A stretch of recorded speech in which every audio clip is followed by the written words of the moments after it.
Wes Goldberg, Bay Area News Group.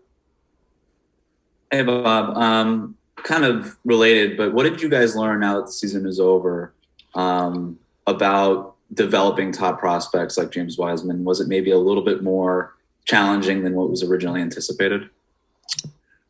I think it's always challenging, Wes. I mean, I wasn't here when Steph was a rookie, but I was here with Draymond and Clay, obviously Jordan Poole, a little bit, Harrison Barnes. Some of the guys I'm thinking of that we brought in that were higher picks, I guess, although Draymond was a second rounder. It happens when it happens, Wes, and it's hard to predict. I mean, I was wrong. I didn't know Jordan would help us as much as he did this last year.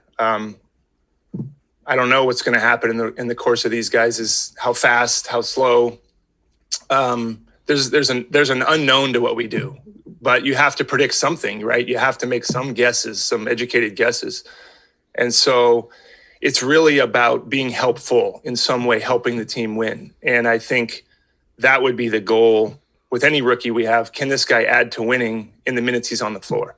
And that's what we have to kind of, Steve uses the word thread the needle, but at the same time, to say it's easy on him or the player or the veterans or the young player even is not fair. It is a little unusual, like we all would say, for a team that's as mature as ours to have high picks. That's the part that's unusual. And so we look at that all the time. We would like to think they can help us, and that's how we're going to approach it. But that's how we view it. And then just to piggyback on that, given all those challenges, you guys have as many as 2 lottery picks. Would you be comfortable adding 2 teenagers, young guys to this group?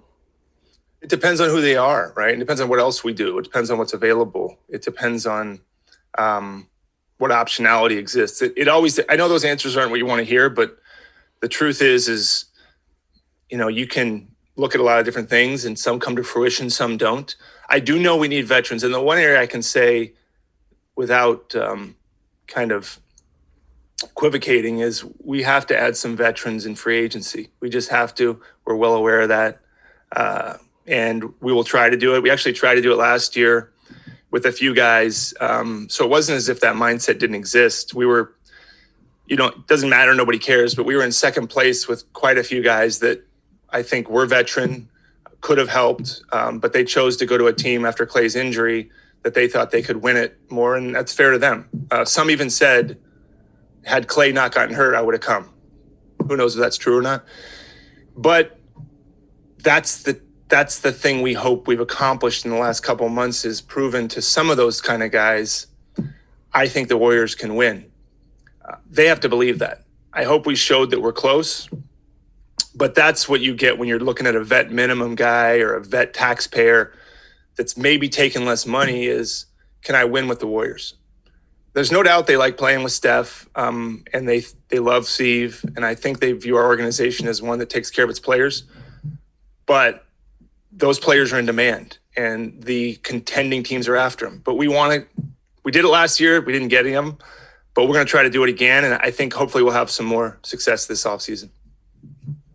Just as a quick follow-up, when you mentioned James and the scrutiny and whatnot, is it your position that he's effectively untradeable until you see him with Clay, as you're talking about, because you haven't seen everybody together? Or is it a situation where all possibilities are on the table to get back to contention? I think he can help us. I expect him to be on the team next year. I mean, we don't want to trade James Wiseman. I think he's a tremendous talent, and he was put in a position where, again, the guy's taken hopefully all of his lumps early in his career. But I think he can be very helpful to us in the future. I think he'd be helpful in the present. And so we plan on him being on the team. We plan on him helping us. And maybe that's because we have seen a lot of things. You know, I know you guys watch the games, and that's a good indicator too. But we're very confident he's going to be a good player and help us win next year. And so we think is part of winning for this team going forward. Thank you. Well, 3 more questions for Bob. First one is from Anthony Slater. Yeah, you mentioned the idea of, you know, James getting a training camp with you in more of a summer than he did maybe last year. Where's he at with the knee, and how optimistic are you that he will be ready, full go for training camp? Yeah, well, I think we're going to have an update at the start of September, but the timeline would suggest he would be able to have one, Anthony, is what we're hearing. Clearly, as you know, being in this, things happen sooner, things happen later, but being 4 or 5 months out from, or not 4, was it 2 months out from surgery? Almost, April 15th, I think. So he's actually a month out. Then I'll get off crutches and then we'll see. But that's the thinking now, is that he should be able to participate. Which would and should matter. And our system is, I was talking to Zaza, and it's fantastic. I mean, what our coaches do, and you watch us play, but I wouldn't say it's easy for a young big to kind of grasp. So the training camp part's important. It would have been important. And so we really hope and think that he'll be available for that. Anthony Slater, The Athletic. Yeah, Bob was just in here talking about, no plans to trade James Wiseman. He expects him to be on the roster next season. What did you learn through, his rookie season, in and out of the starting lineup? Did you feel you made any mistakes with him? And then as you look for him as a year 2 player, how do you get the best out of him?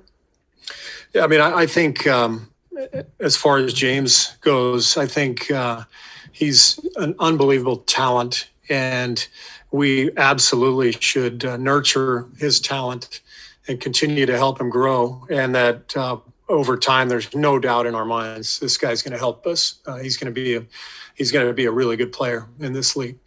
So what we learned, which I've talked about many times, is to expect a lot from a guy who doesn't get a summer league, doesn't have a training camp, and is playing in a brand new set of circumstances during a pandemic.